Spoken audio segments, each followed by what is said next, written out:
Now the third stanza. Don't eat that chocolate, Amanda. Remember your acne, Amanda? Will you please look at me when I'm speaking to you, Amanda?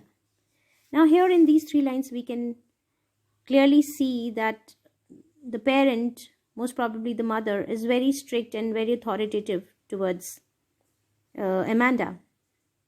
And she is giving her straight instructions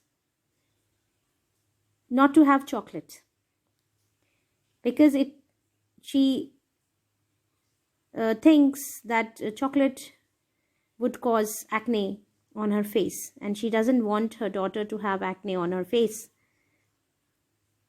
So she doesn't allow her to eat the chocolate. So most probably Amanda is not willing to give up her chocolate. Will you please look at me when I'm speaking to you, Amanda? That shows that she was avoiding eye contact with her mother, and that hurt the pride of the mother. And she straight away told her to look at her into her eyes while speaking to her.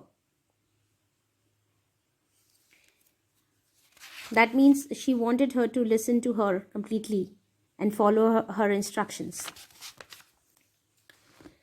I'm Rapunzel, I have not a care. Life in a tower is tranquil and rare. I'll certainly never let down my bright hair. She had enough of nagging of her mother, so she again withdraws into a world of fantasy and imagines herself to be Rapunzel, a girl who is in captivity of a witch in a fairy tale, and she has a very long golden hair, with the help of which the witch used to climb up the tower. So I'm Rapunzel, I have not a care. She imagines herself to be living as Rapunzel. She imagines herself to be Rapunzel. It's a metaphor. It's a metaphor which has been used here. She has compared herself to Rapunzel. She has assumed herself to be Rapunzel. That is why it is metaphor. I have not a care. Nothing to worry about anything. No responsibilities, no instructions there. Nobody is there. She's all alone there and nobody is there to correct her. Life in a tower is tranquil and rare. Rare, this is what she wants, which is rare. She's always been nagged at her house, so she wants to live a life which is full of tranquility, calmness. No instructions, no nagging at all. She wants a very calm life, or very tranquil life. I will certainly never let down my bright hair, but she is sure that she would never let her bright hair down for anyone to climb up. She will live there in her own manner. She will lay her own conditions for herself. She will not bother about anyone else. She will live according to her own will. So her mother keeps correcting her behavior, which she finds very irritating, annoying. So she every time slips into the world of fantasy, where she imagines herself to be free from all the responsibilities, from all the worries, from all the instructions. Stop that sulking at once, Amanda. You're always so moody, Amanda. Anyone would think that I nagged at you, Amanda.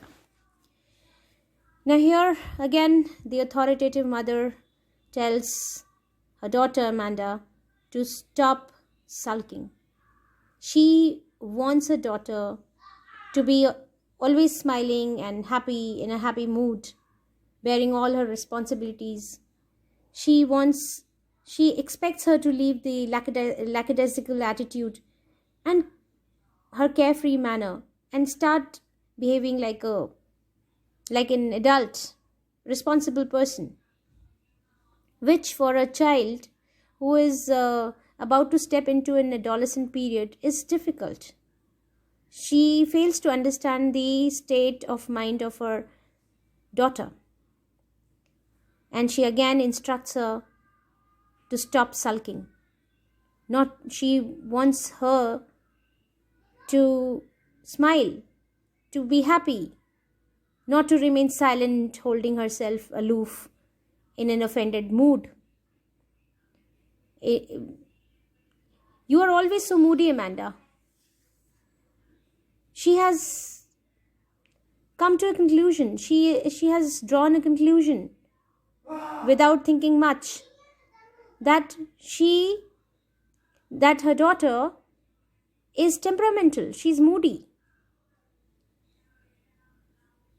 Anyone would think that I nagged at you. And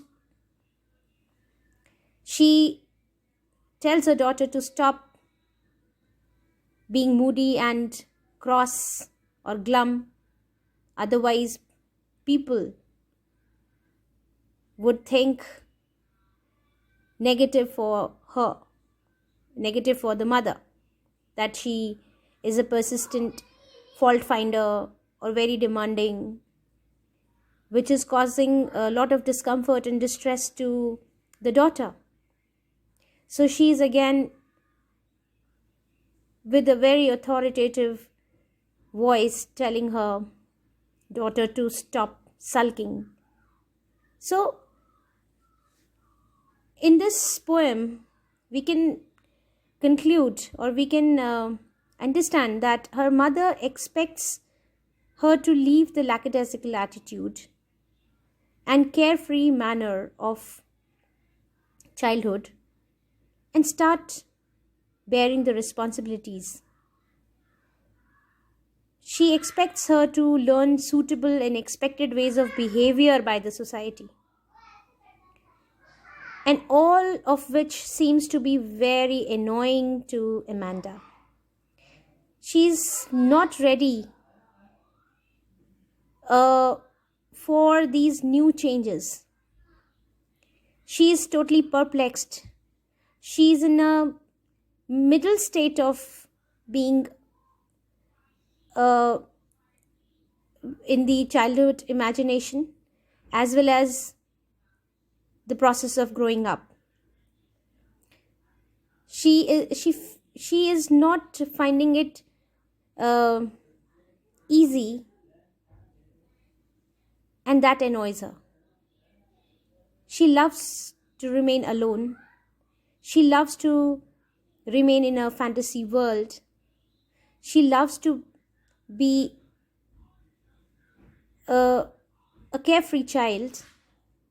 So she finds an escape from all these things through her fantasies and childish imaginations. So it is a poem to which every young girl, in fact, every young child can relate. Now, children, let's find out the poetic devices used in this stanza. Now, as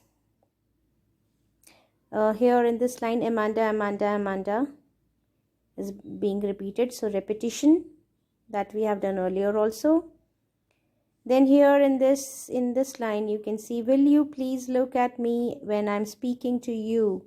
So O sound, sound of vowel O is getting repeated in you look to you. So assonance. Then sound of E is also getting repeated. Please me speaking. So that again, E and O.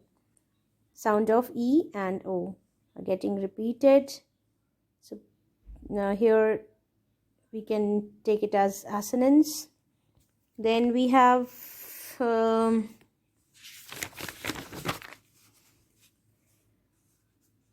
here in these three lines, we can see R is getting repeated again and again.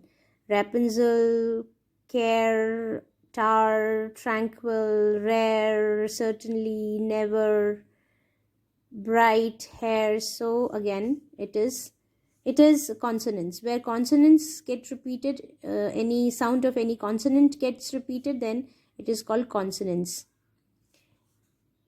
Then we have I am Rapunzel, metaphor as well as allusion. Rapunzel is that means a reference has been taken from a fairy tale of a famous character.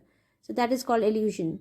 So allusion is here also allusion, mermaid, as well as it is metaphor too,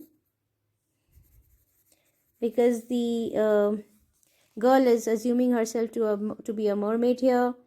Then orphan here, so again it is not allusion but it is metaphor. Then silence is golden, freedom is sweet are metaphors. So here in this last stanza, stop that sulking, SS is getting repeated, so alliteration, then again repetition is there, like this. So these are the poetic devices. You have to note them down in your notebook.